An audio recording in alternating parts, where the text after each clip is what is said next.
I'm Melissa Turner, 28, and last month at my parents' anniversary party, I overheard something that shattered my world. Standing in the hallway outside the dining room, champagne flute in hand, I froze hearing my father's voice. Sometimes I wish Rachel was our only child. My mother's response was worse. I know. Melissa was never the daughter we wanted. They didn't know I was there. The sister they praised had been stealing from them for years while I'd sacrificed everything for this family. That night changed everything. 3 weeks later, I watched them beg for my forgiveness as their perfect daughter was led away in handcuffs. If you've ever felt the sting of family betrayal, this story might hit close to home. Before I continue, I'd love to know where you're watching from today. The journey I'm about to share changed my entire perspective on family loyalty and what it means to truly stand up for yourself. If you appreciate real stories about family drama and justice, please consider hitting that like button and subscribing. Trust me, you'll want to see how this unfolds. Growing up in the Turner household always felt like living in my sister's shadow. From the beginning, there was a clear pattern. Rachel, now 32, was the daughter my parents always wanted. She was outgoing, charming, and seemed to effortlessly embody everything Eleanor and Richard Turner valued. My parents built successful careers, my father as a corporate attorney and my mother as a hospital administrator. They placed immense value on academic achievement, social status, and the perfect family image. Rachel fit that mold beautifully with her natural charisma and social grace. I, on the other hand, was always the odd one out. Not that I wasn't successful in my own right. I worked incredibly hard, graduated with honors, and became an accountant, a profession I chose, specifically because I knew it would please my parents with its stability and respectability. But no matter what I accomplished, it was never quite enough. When I brought home straight A's, my parents would nod with approval before quickly shifting the conversation to Rachel's latest social triumph or school award. When I was accepted to a prestigious university with a partial scholarship, my achievement was overshadowed by Rachel getting into a less competitive school but making the cheerleading squad. "Your apartment is so practical," my mother once said during a rare visit to my place. I'd noticed how her eyes had lingered on the family photos arranged carefully on my bookshelf, images of happier times when I still believed I could earn their approval. Despite everything, I kept those photos displayed, a testament to my stubborn hope that someday things would change. 5 years ago, when the economy took a downturn, my parents faced some financial difficulties. Richard's law firm was downsizing, and he took a significant pay cut to avoid being laid off. Without hesitation, I offered financial help. I dipped into my savings, money I'd been setting aside for a down payment on a house, and gave them $30,000 to help them stay afloat. Rachel, meanwhile, sent a sympathy card and made vague promises to help that never materialized. "You're such a responsible girl, Melissa," my mother had said, accepting my check. "Not thank you or we appreciate your sacrifice, just an acknowledgement of a trait they took for granted." They never asked where the money came from or what dreams I had postponed to help them. My Aunt Sarah, my mother's younger sister, was the only one who seemed to see the dynamic clearly. "They don't see what they're doing to you," she told me once after witnessing a particularly painful Christmas where Rachel received an expensive watch while I got a generic gift card. Rachel has always known how to manipulate them, and they fall for it every time. Birthdays and holidays became predictable exercises in disappointment. On my 25th birthday, my parents forgot entirely until Aunt Sarah reminded them. They hurriedly stopped for a grocery store cake on the way to my dinner celebration. 3 months later, for Rachel's birthday, they threw an elaborate surprise party and gifted her a trip to Hawaii. The most painful betrayal came from outside the immediate family. James, my fiancé of 2 years, met Rachel at a family gathering. Within weeks, he began finding excuses to end our relationship. 6 months later, I discovered he'd been texting Rachel throughout that time, nothing overtly romantic, but filled with inside jokes and thinly veiled flirtation. When confronted, Rachel shrugged it off. "It's not my fault your boyfriend found me interesting to talk to." My parents' response? "These things happen, dear. Maybe you should try to be more engaging in conversation." I never told them that James had admitted Rachel had deliberately pursued him, telling him I'd described our relationship as almost over anyway. It wasn't true, but by then, what was the point? They would have found a way to justify her behavior while questioning mine. Through it all, I maintained this internal struggle between family loyalty and growing resentment. I continued showing up to family events, helping with preparations, remembering birthdays, and sending thoughtful gifts. I kept telling myself that family was family, that deep down they must care about me too, and that someday they would see me for who I really was. "You're a better person than all of them," Diana, my best friend since college, would tell me during our wine nights where I'd vent about the latest slight. But being a doormat isn't doing anyone any favors, especially not yourself. I would always defend them. "They're not bad people, they just don't understand how it feels." That defense became increasingly difficult to maintain as the years went on. Each family gathering left me feeling more invisible, each comparison to Rachel more painful, each dismissal of my achievements more demoralizing. But I kept showing up, kept trying, kept hoping that somehow I could earn the love and recognition that seemed to come so effortlessly to my sister. Little did I know that everything was about to change in ways none of us could have anticipated. The careful family image my parents had cultivated was built on quicksand, and I was about to discover just how deep Rachel's deception really went. The day of my parents' 35th anniversary arrived with perfect early summer weather. I'd spent weeks planning the celebration at their suburban home, coordinating with caterers, arranging for a string quartet, and personally designing photo displays highlighting their years together. I'd taken 2 days off work to clean their house top to bottom, set up decorations, and ensure everything would be perfect. "Oh, the hydrangea centerpieces are lovely," my mother commented as guests began to arrive. "Rachel always knows I love blue flowers." I bit my tongue. I had chosen the arrangements myself, recalling a conversation from months earlier where my mother had mentioned blue hydrangeas reminding her of her honeymoon. The party was in full swing when Rachel finally arrived, 3 hours late and making a grand entrance. She carried an extravagantly wrapped gift that turned out to be a weekend getaway to the vineyard where our parents had honeymooned. "This is just too thoughtful," my mother exclaimed, tears in her eyes. "You always know exactly what would mean the most to us." Throughout the evening, I heard variations of Rachel organize such a beautiful party from family friends who had known us since childhood. Each time, Rachel accepted the praise with a modest smile, never once correcting them or acknowledging my efforts. Barbara Johnson, my mother's college roommate, cornered me by the dessert table. "Your sister certainly outshines everyone, doesn't she? I remember when you girls were little, we always knew Rachel would be the standout." She patted my arm. "But the world needs reliable people too, dear." By 9 o'clock, I needed a moment alone.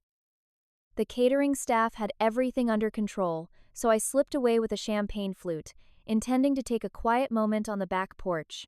That's when I passed the open door to my father's study and heard their voices. "Rachel really made this night special," my father was saying. "Remember how worried we were when she was younger that her rebellious phase would never end? And now, look at her. She's everything we hoped for," my mother replied. "Successful, beautiful, charming, everyone adores her." I should have walked away then, but I couldn't move. Some masochistic part of me needed to hear what they would say next. "Sometimes I wish Rachel was our only child," my father said with a sigh that felt like a physical blow. There was a pause before my mother responded. "I know, Melissa was never the daughter we wanted. Always so serious, so trying too hard," my father continued. "Rachel just gets us, you know. She's naturally part of our world." "Melissa means well, I suppose," my mother said, her tone dismissive. "But she's always been such a disappointment. Remember how we hoped she'd go to law school? Instead, she's doing taxes for small businesses. At least she's not asking us for money like she did in college," my father added. I felt dizzy, the room spinning around me. The money I'd asked for in college had been for an emergency appendectomy when my student health insurance had lapsed between semesters. I'd paid back every cent, working double shifts at a campus cafe while maintaining my GPA. The champagne flute slipped from my fingers, shattering on the hardwood floor. The conversation in the study abruptly stopped. I fled down the hallway, barely making it to the powder room before the tears came. My chest felt tight, like I couldn't breathe. All those years of trying to earn their approval, of making excuses for their behavior, of believing that deep down they must love me too, it had all been a lie I told myself. A soft knock at the door interrupted my breakdown. "Melissa? Are you in there?" Rachel's voice. concerned and gentle for the benefit of anyone who might be listening. I splashed cold water on my face and opened the door. Rachel slipped inside, closing it behind her. "You heard them, didn't you?" she asked, her expression a perfect mask of sympathy. I nodded, unable to speak through the tightness in my throat. "They don't mean it," she said, putting her arm around my shoulders. "They've had a lot to drink." "They meant every word," I whispered. Rachel sighed. "Look, they just don't understand you like I do. You've always been so different from them." Even in her supposed comfort, there was the subtle twist of the knife, the implication that I was the problem, that I was the one who didn't fit. "I need to go," I said, pulling away from her. Can you make my excuses?" "Of course," she said, squeezing my hand. "That's what sisters are for." I drove home in a blur of tears, nearly missing turns on streets I'd known all my life. Once safely in my apartment, I collapsed on the sofa and let myself fall apart completely. Around midnight, my phone rang. Diana. "How was the party from hell?" she asked cheerfully. When I finally managed to tell her what had happened, her usual joking tone disappeared. "That's it," she said firmly. "I've been telling you for years that you deserve better than the way they treat you. No more excuses, Melissa. It's time to stop being their doormat and start living for yourself." For the first time in my life, I was ready to believe her. Monday morning found me back at Pearson, Whitman and Associates, the accounting firm where I'd worked for the past 4 years. I'd spent the weekend alternating between crying jags and numbing myself with mindless TV, but I'd forced myself to shower and appear somewhat professional for work. I'd barely settled at my desk when my supervisor, Karen, called me into her office. "I have a new client assignment for you," she said, sliding a folder across her desk. "Hartwell Marketing Group needs a thorough audit for their investor meeting next month. They've had some irregularities in their quarterly reports." I opened the folder and felt my stomach drop. Hartwell Marketing was one of my sister's clients. Rachel worked for Pinnacle PR, a high-end public relations firm that handled marketing strategy for several mid-sized businesses in the area, including Hartwell. "Is there a problem?" Karen asked, noticing my expression. "No," I said quickly. "I just recognized the company. My sister does some work with them." Karen looked concerned. "Is that a conflict of interest? I can reassign if necessary." "No conflict," I assured her. "We're in completely different areas. She handles their public relations campaigns, not their finances." As I began reviewing Hartwell's financial records, something immediately felt off. There were discrepancies between reported expenses and actual withdrawals, invoice numbers that didn't match up, and payments to vendors that couldn't be verified.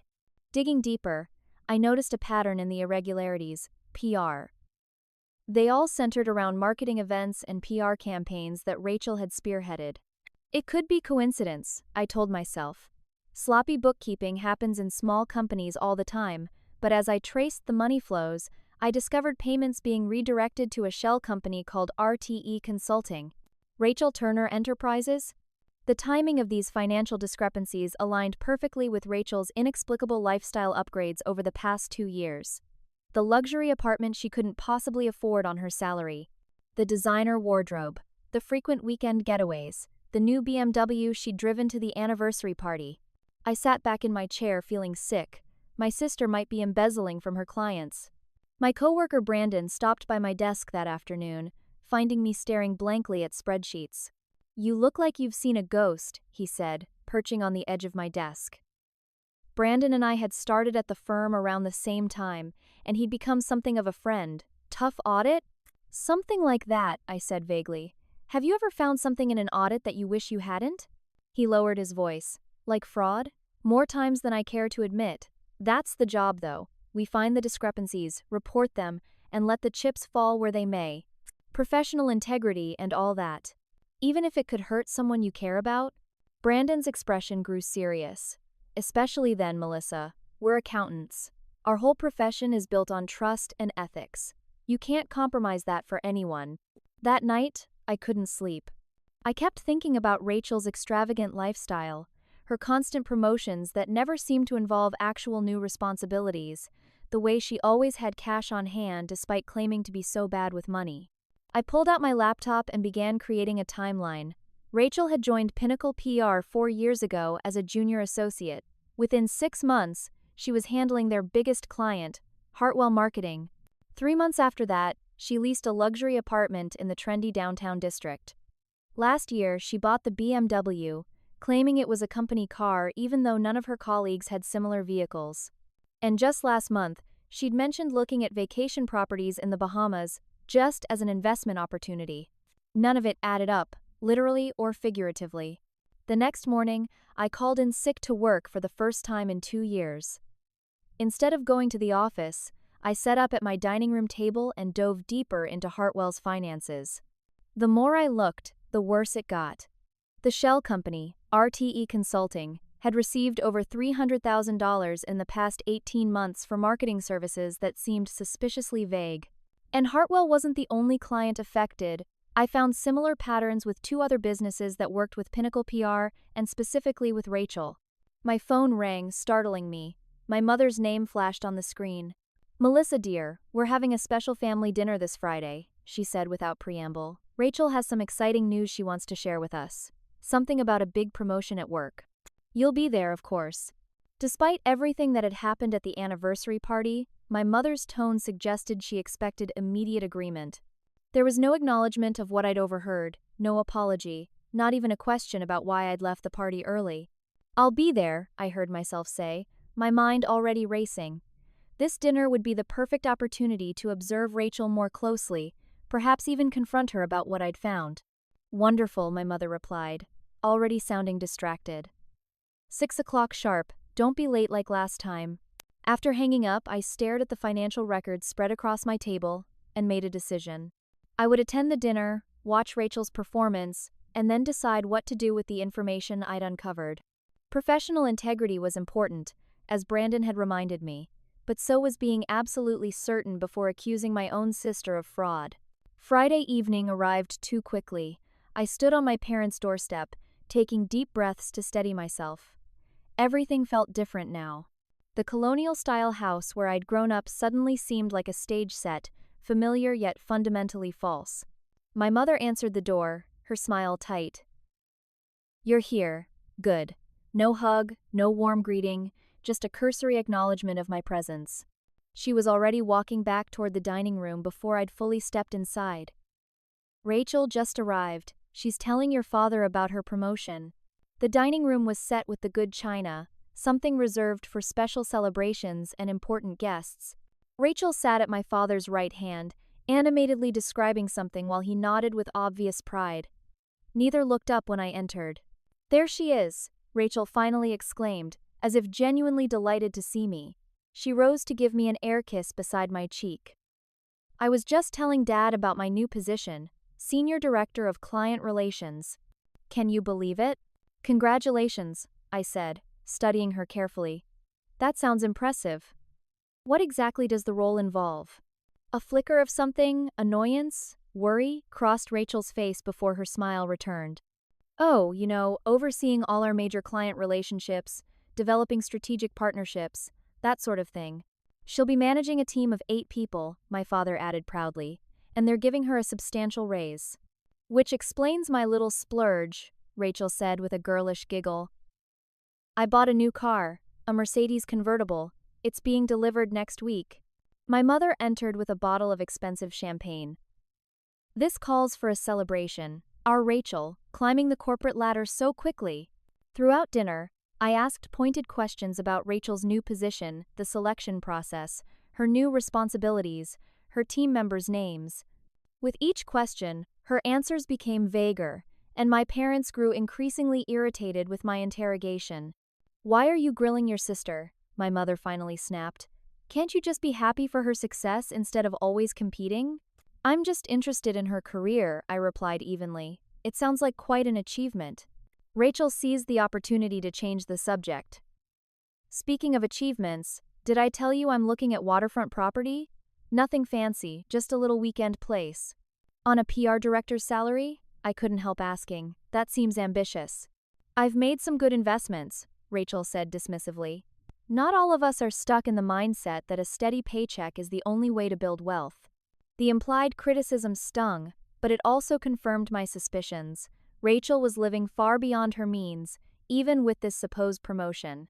After dinner, as my mother and Rachel cleared the plates, my father pulled me aside. "What's going on with you tonight? You seem determined to rain on your sister's parade." "I'm just asking normal questions about her job," I defended myself. "Don't you think it's a little strange that she can afford luxury cars and waterfront property on her salary?" My father's expression hardened. "There you go again, always jealous of your sister's success. Rachel has always had a knack for getting ahead. Instead of questioning her achievements, maybe you should ask her for advice." In the kitchen, I heard my mother's delighted exclamation. "A weekend in Paris? Rachel, that's too generous." "Nothing but the best for my parents," Rachel's voice replied. The suite at the Hotel de Crillon has the most amazing view of the Place de la Concorde. A weekend at one of Paris's most exclusive hotels would cost thousands of dollars. Even with a substantial promotion, this level of spending was alarming. As I helped load the dishwasher, Aunt Sarah arrived for dessert. She immediately sensed the tension and pulled me into a quick hug. "Holding up okay?" she whispered. During coffee and dessert, Aunt Sarah watched the family dynamics with her characteristically shrewd gaze. When Rachel excused herself to take a phone call, Sarah leaned toward me. "Can we talk outside for a minute? I need a smoke." Although I'd never seen my aunt smoke, I followed her onto the back patio. "Something's not right with Rachel," she said without preamble. "She borrowed $10,000 from me last year for what she called a once-in-a-lifetime investment opportunity. Promised to pay me back within 3 months with interest. I'm still waiting." I felt a chill despite the warm evening. "Did she tell you what the investment was?" "Some startup that was supposedly going to revolutionize social media marketing." When I asked for details, she said it was too complicated to explain. Sarah's expression was grim. "She's done the same to your Uncle Robert, your cousin Jessica, even your grandmother. Always with the promise of quick returns that never materialize." "Have you told my parents?" Sarah laughed bitterly. "I tried. Your mother accused me of trying to turn them against their successful daughter out of jealousy. Your father said I should manage my money better if I couldn't afford to help family." Our conversation was interrupted when Rachel stepped onto the patio, her smile faltering slightly when she saw us together. "What are you two conspiring about out here?" "Just getting some fresh air," I said lightly. "Congratulations again on the promotion. It must be exciting to have so many new opportunities. If you've ever had to put on a fake smile while watching someone manipulate the people you care about, you know exactly how I felt in that moment. Let me know in the comments if you've experienced something similar. I'd love to hear how you handled it." Before we continue, quick reminder to hit that like button if you're enjoying this wild family story. Something flickered behind Rachel's eyes. A calculation, an assessment of how much I might know. She hooked her arm through mine, guiding me away from Aunt Sarah. "Let's go back inside. Mom's cutting the special cake she made for my celebration." In the upstairs bathroom later, Rachel cornered me as I washed my hands. "You seem awfully interested in my finances tonight," she said, dropping the sweet sister act now that we were alone. "Just making conversation," I replied, meeting her gaze in the mirror. "Your lifestyle is impressive. I'm curious how you manage it all." "Because you're the accountant?" Her tone was mocking. "Not everyone is satisfied with a boring little life and a boring little job, Melissa. Some of us know how to make opportunities for ourselves." "What kind of opportunities?" Rachel stepped closer, her voice dropping to a whisper. "Let me give you some sisterly advice. Stop asking questions about my life, my job, my money. It doesn't concern you." "Actually, it might," I said, turning to face her directly. "Especially if you're putting our family at risk." For a split second, her mask slipped completely, revealing something cold and calculating in her eyes. Then she laughed, the sound brittle, always the dramatic one. "This is why they prefer me, you know. I don't create problems where none exist." Before I could respond, she'd flounced out of the bathroom, once again the picture of the successful, carefree daughter. When I returned downstairs, my parents were fawning over Rachel's generous gift of the Paris weekend. The cake, my favorite lemon poppy seed that my mother hadn't bothered to make for my birthday in years, was being served with the special occasion china. "There you are," my mother said impatiently. "We were about to start without you. Rachel was just telling us about the wonderful marketing campaign she created that earned her this promotion." As Rachel launched into an elaborate story about a viral social media strategy, I caught Aunt Sarah's eye across the table. She gave me a slight nod, confirming what I already knew. It was time to dig deeper into Rachel's finances, regardless of the consequences for our family.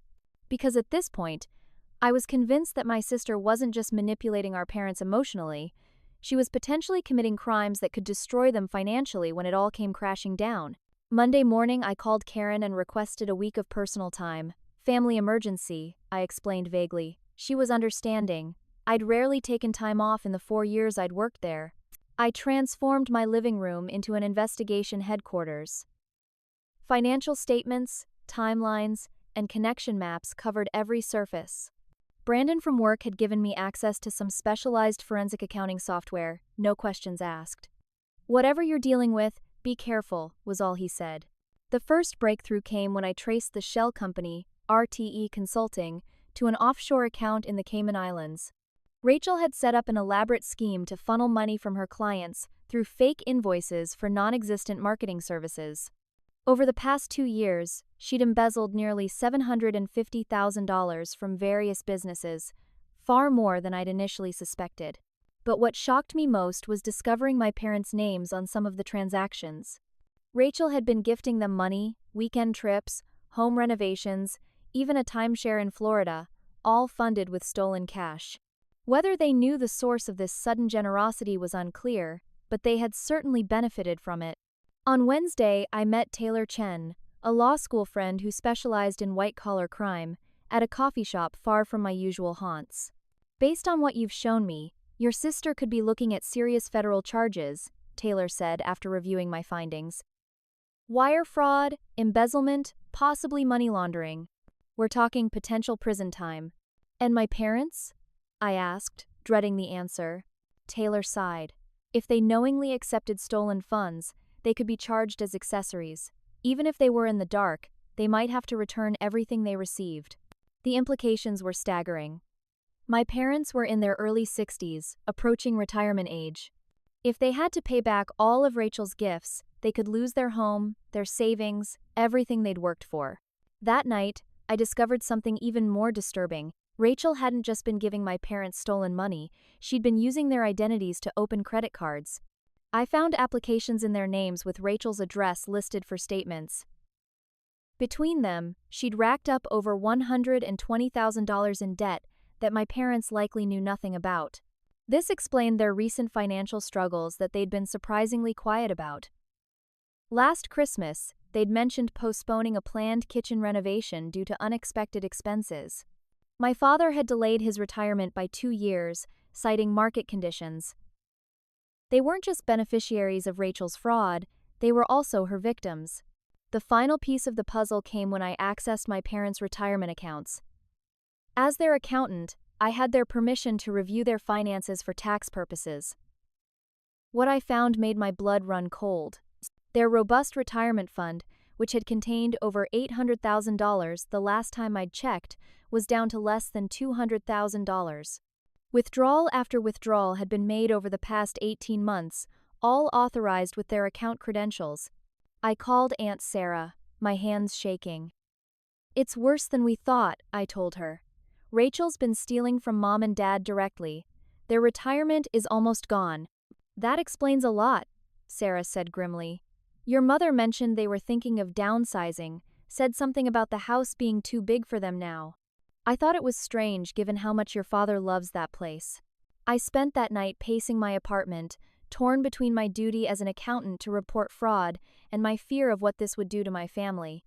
By morning, I'd made a decision. Before going to the authorities, I needed to confront Rachel directly. Brandon called as I was reviewing my evidence one last time. "How's the personal emergency going?" "It's complicated," I admitted, "but I'm handling it." "Just remember what I said about professional integrity," he said. "And also remember that whatever you're dealing with, you don't have to face it alone." His concern was touching, but this was something I had to handle myself. Family business, as twisted as ours had become. I knew confronting Rachel at her home or office was too risky. She could destroy evidence or flee if warned. Instead, I needed to catch her off guard. Through social media, I discovered she had plans to meet clients at the Atherton, an upscale hotel bar downtown, that evening. It would be the perfect opportunity to confront her in a public place where she couldn't make a scene. As I gathered my evidence into a secure folder, I felt a strange calm descend. For years, I'd lived in Rachel's shadow, believing my parents' preference for her was somehow a reflection of my inadequacy. Now I understood that the perfect daughter they'd always wanted was nothing but an elaborate fiction, constructed through manipulation and maintained through crime. It was time to bring the truth to light, whatever the cost. The Atherton's bar exuded old money elegance, all dark wood, leather upholstery, and discreet lighting. I spotted Rachel immediately, holding court at a corner table, laughing with a middle-aged man in an expensive suit. Her client meeting had apparently concluded, and she was now in full charm mode.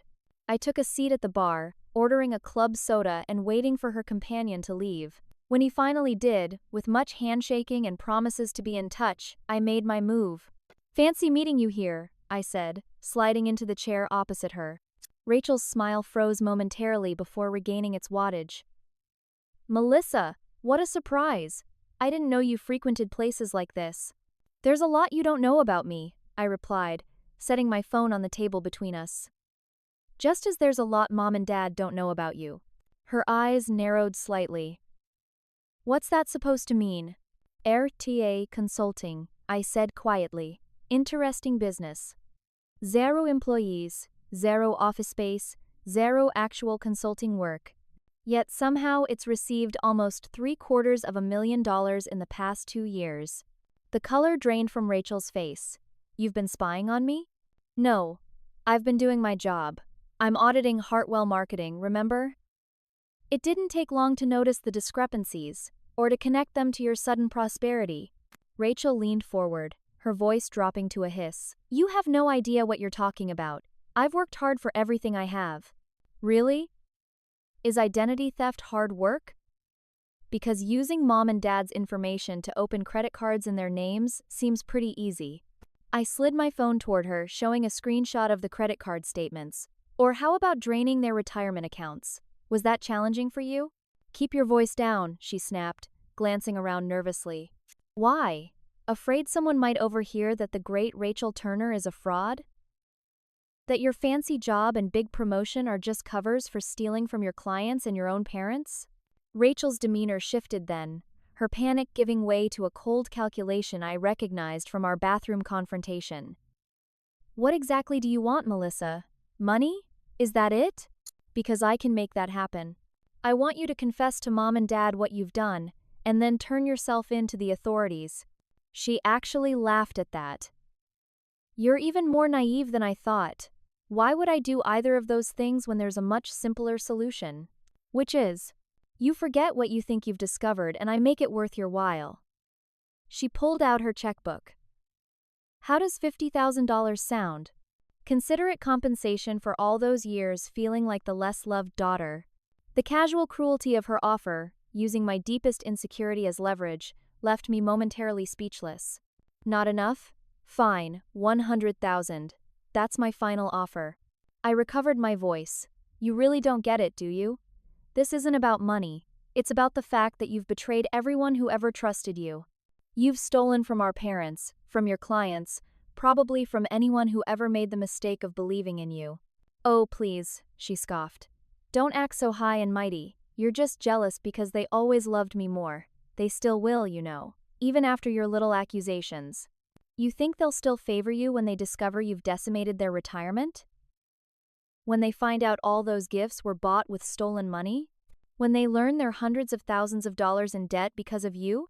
They'll believe whatever I tell them to believe," Rachel said with absolute conviction. "They always have.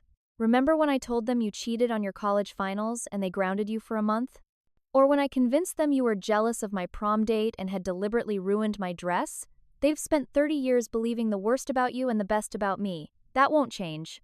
Each example was like a knife twisting in old wounds. She was right. Our parents had always taken her word over mine, had always assumed the worst of my motivations while excusing her actions. "Besides," she continued, seeing she'd struck a nerve, "I've been laying groundwork for years. All those times I've expressed concern about your jealousy issues, your competitive nature, Mom and Dad already think you resent my success. If you go to them with these wild accusations, they'll see it as confirmation of everything I've told them. Except I have evidence, I said, keeping my voice steady despite the hurt churning inside me. Bank records, transfer documents, credit applications with your handwriting. This isn't about sibling rivalry, it's about crime. For the first time, uncertainty flickered across Rachel's face, but it quickly hardened into something ugly. You always were pathetic, Melissa. The good girl, the rule follower, the boring one. You think gathering some paperwork makes you powerful? Let me tell you something, if you go to our parents or the authorities with this, I will destroy you. I will make sure Mom and Dad never speak to you again. I will tell them you fabricated everything out of jealousy and spite. And they will believe me, because they always do. You're threatening me now? I'm giving you one last chance to be smart. Take the money and forget what you think you know. I stood up, gathering my phone. You've underestimated me for the last time, Rachel. You have 24 hours to tell Mom and Dad the truth, or I go to the police with everything I've found. As I turned to leave, she grabbed my wrist, her nails digging into my skin. You self-righteous bitch. Do you have any idea what I can do to you? I leaned down until we were eye to eye. Do your worst. Unlike you, I have nothing to hide. I pulled free of her grip and walked away, feeling her furious gaze burning into my back. As I pushed through the hotel's revolving door, I realized my hands were trembling, but not from fear. For the first time in my life, I had stood up to my sister without backing down or making excuses for her behavior. My phone began buzzing with texts before I'd even reached my car. Message after message from Rachel, alternating between threats and bribes, promises and warnings. I silenced the notifications without reading them. I had given her an ultimatum, but I knew Rachel would never voluntarily confess. She would spend the next 24 hours trying to cover her tracks and spin a narrative that painted me as the villain. I needed to be prepared for the confrontation that was coming. As I drove home, I made a recording of the entire conversation using the app on my phone that had been running since I sat down at her table. It wasn't just financial evidence I had now, it was Rachel's own words, admitting to her crimes and threatening me when confronted. The final piece of the puzzle was in place. Sunday afternoon found me standing on my parents' doorstep again, a heavy folder of evidence under my arm. Rachel's 24 hours had expired with no confession. Instead, she'd spent the time calling our parents repeatedly, though I didn't know what stories she'd been telling them. My many calls had gone straight to voicemail. My mother opened the door with a tight expression. You're here, good. Let's get this over with. The living room had been arranged like a tribunal, my parents seated side by side on the sofa, 2 empty chairs facing them across the coffee table. Rachel had not yet arrived. Before we begin, I said, setting my folder on the table, I want you to know that what I'm about to share comes from a place of concern, not malice. My father scoffed. Rachel already told us about your concerns.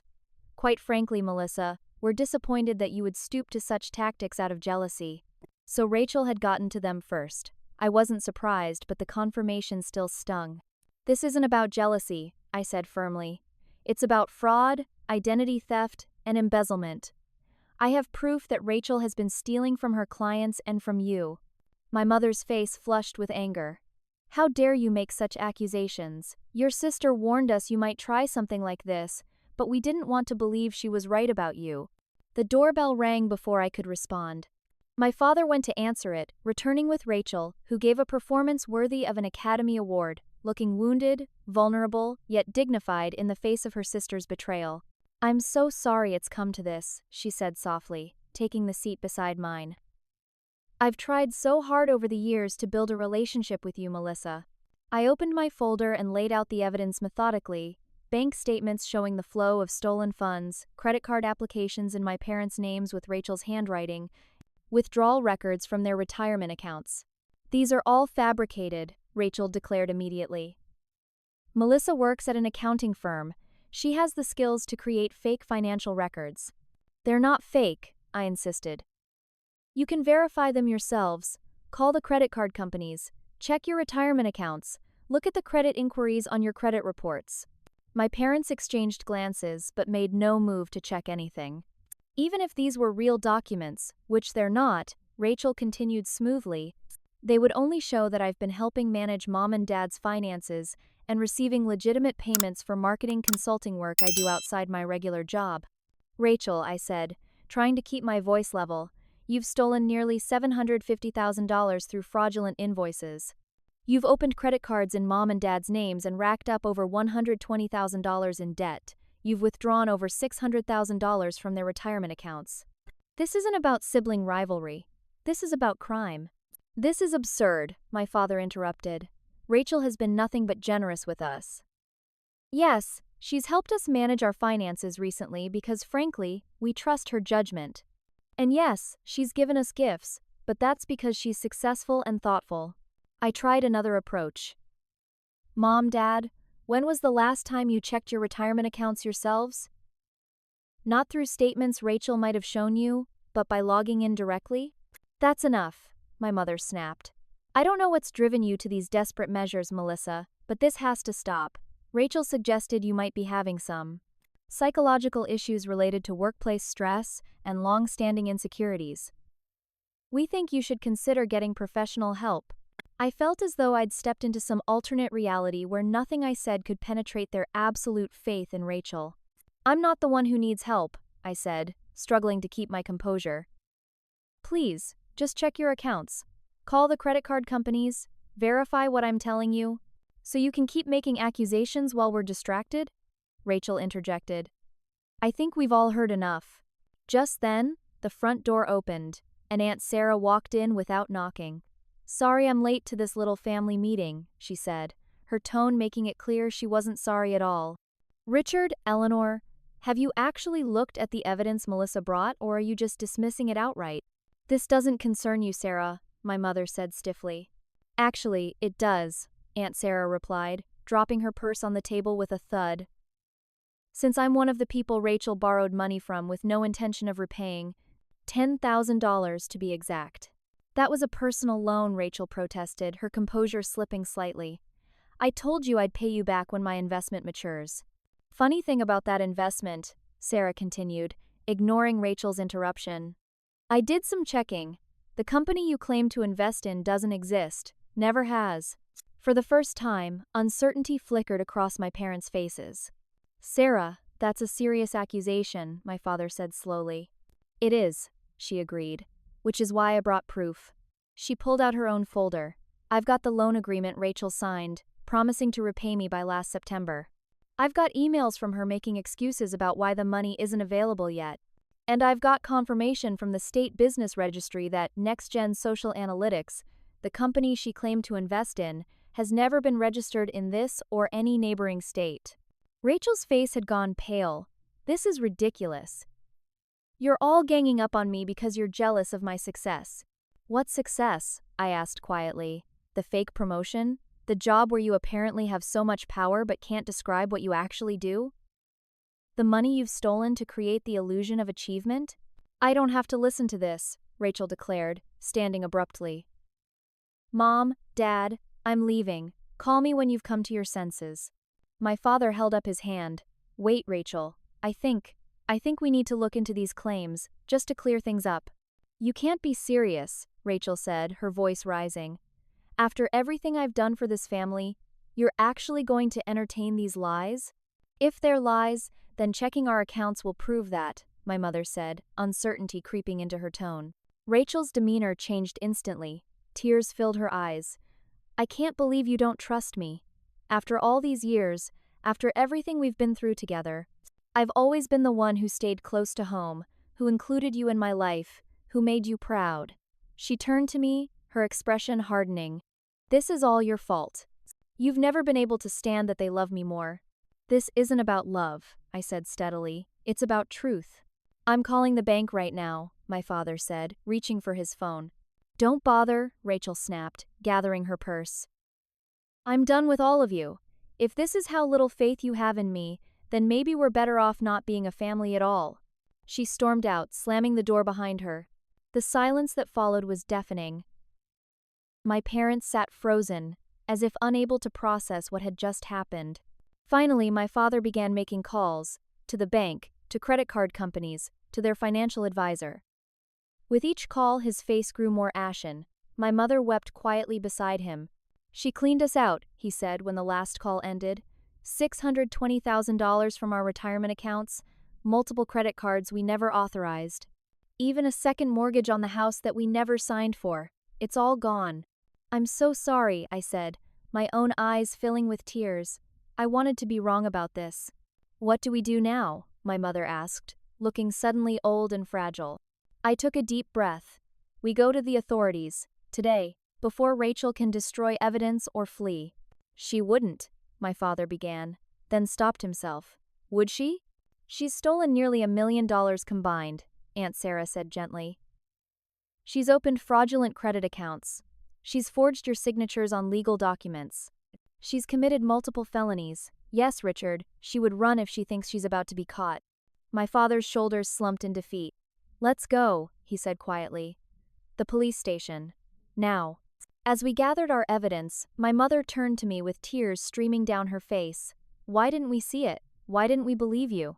I had no answer that wouldn't hurt her further. The truth was too painful. They hadn't believed me because they had never wanted to see me clearly at all. The following weeks passed in a blur of police statements, financial forensics, and legal consultations. Detective Wilson from the Financial Crimes Division took personal interest in the case, recognizing its complexity and the extensive nature of Rachel's fraud. Your sister was quite thorough, he told me as we reviewed the growing evidence file.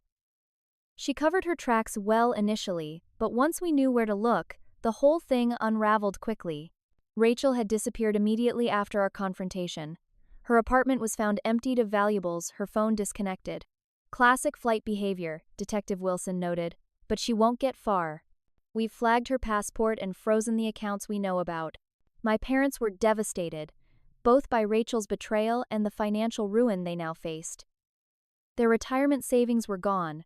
Their home, which they'd owned for 30 years, was now encumbered by a fraudulent second mortgage. They were on the hook for credit card debt they never authorized. Will they lose everything? I asked Taylor, who had agreed to help my parents navigate the legal aftermath. Not everything, she assured me. As victims of identity theft, they can dispute the fraudulent charges and loans. It's a lengthy process, but they should be able to recover some of what was taken. The bigger issue is the retirement money. Those were authorized withdrawals made with their account credentials. Proving they didn't know about those will be much harder. My mother called me daily, often in tears.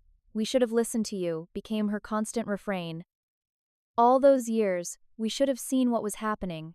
I started seeing Dr. Martinez, a therapist specializing in family trauma, to process my own conflicted emotions. You can acknowledge the pain they caused you while still choosing to help them now, she advised. Compassion doesn't require forgetting the past. Diana and Brandon became my support system, bringing meals when I was too exhausted to cook, listening when I needed to vent, distracting me when the weight became too heavy. Aunt Sarah stepped up to help my parents navigate their new financial reality, sparing me from having to take on that burden as well. 3 weeks after our confrontation, Rachel was spotted trying to board a flight to Mexico using a fake ID. The airport police arrested her without incident.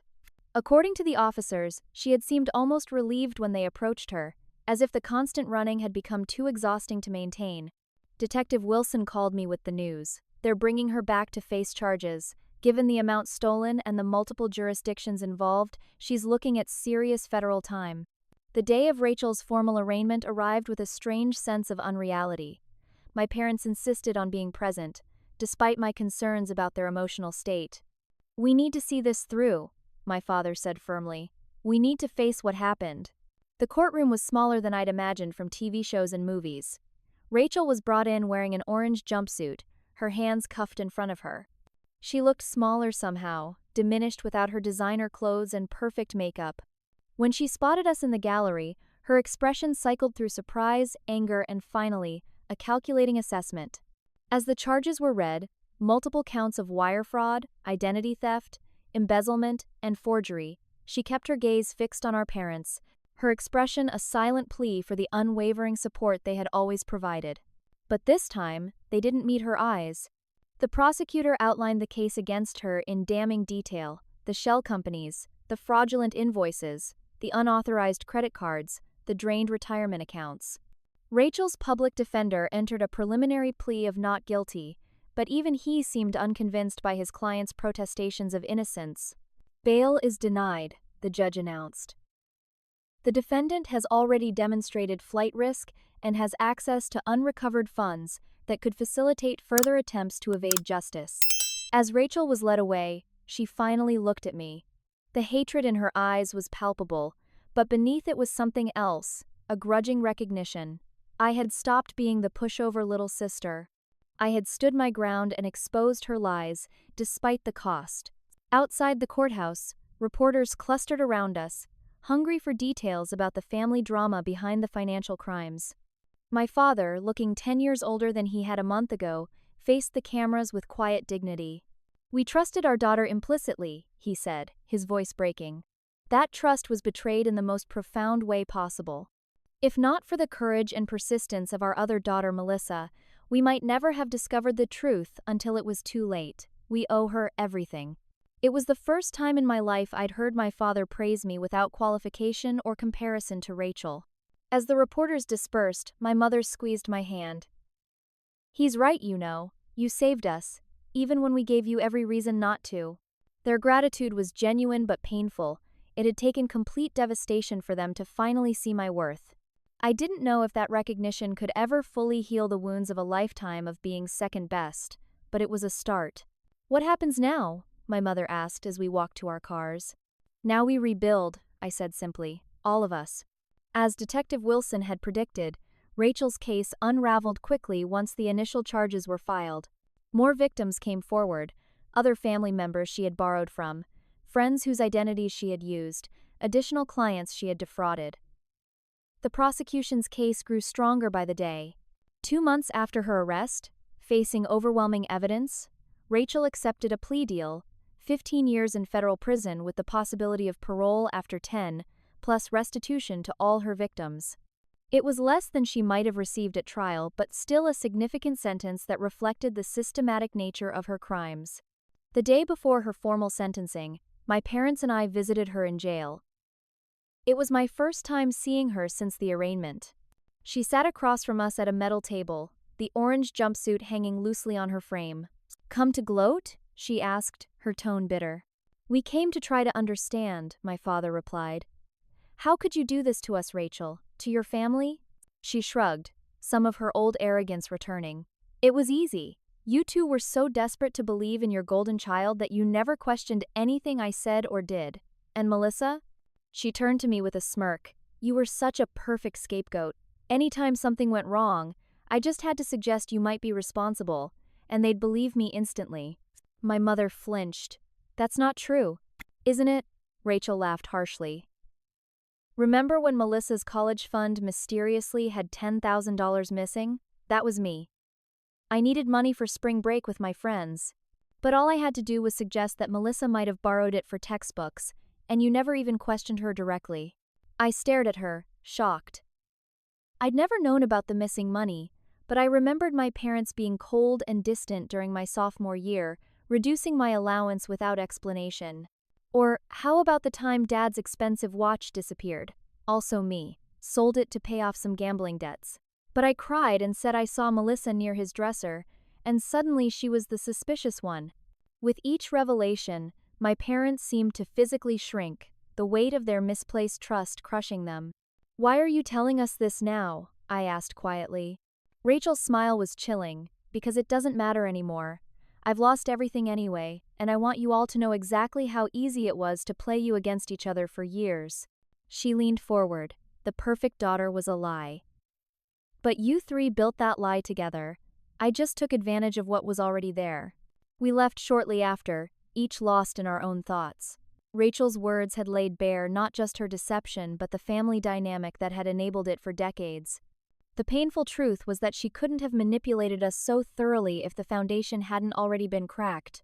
As we parted in the parking lot, my father cleared his throat awkwardly. "Will you come over for dinner tomorrow, after the sentencing? Your mother is making lasagna." It was such a normal invitation, so incongruous with the circumstances, that I almost laughed, but I recognized it for what it was, a tentative first step towards something new. "I'd like that," I said. "I'll bring garlic bread." 3 months after Rachel's sentencing, autumn had transformed the landscape around my parents' neighborhood. The maple trees lining their street blazed with crimson and gold, a stark contrast to the for sale sign in their front yard. The house where I'd grown up, where Rachel and I had shared a childhood of uneven affection and subtle competition, would soon belong to someone else. My parents couldn't afford to keep it, not with the financial devastation Rachel had left in her wake. "It's just a house," my father said as we packed up the dining room. He'd been saying variations of this for weeks, as if repetition might make him believe it. "Just bricks and wood." But we all knew it was more than that. It was 30 years of Christmas mornings and birthday celebrations, summer barbecues, and winter snowman building. It was the physical embodiment of our family history, complicated as that history had been. "The condo will be easier to maintain," my mother added, carefully wrapping crystal wine glasses in newspaper. "No lawn to mow, no gutters to clean." The condo was a 2-bedroom apartment in a modest senior living community across town, all they could afford now. Their retirement plans of traveling and spoiling future grandchildren had evaporated along with their savings.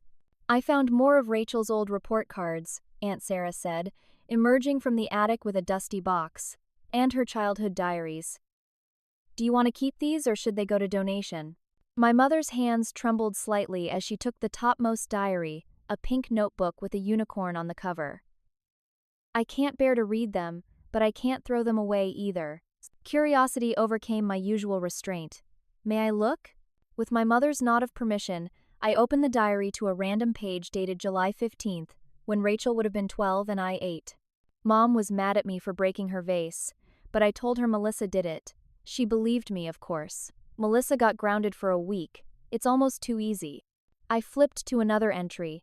"Took $20 from Dad's wallet today. If he notices, I'll say Melissa has been asking for extra allowance money. They always believe the worst about her anyway."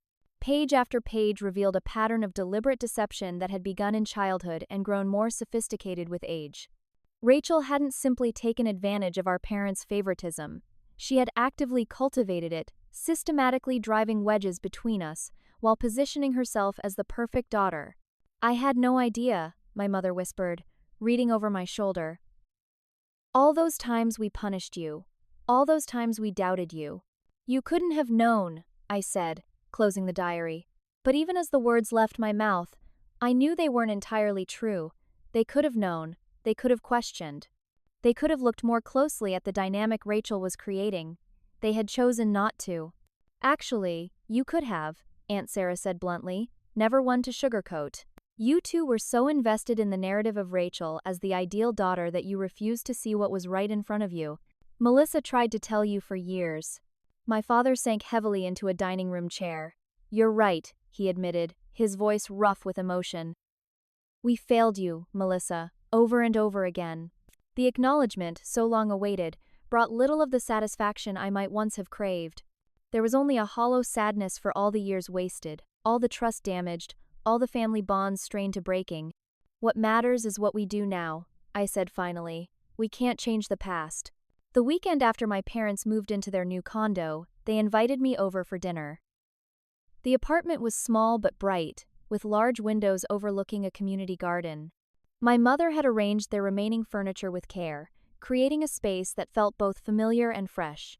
"We've been talking," my father said as we sat down to eat.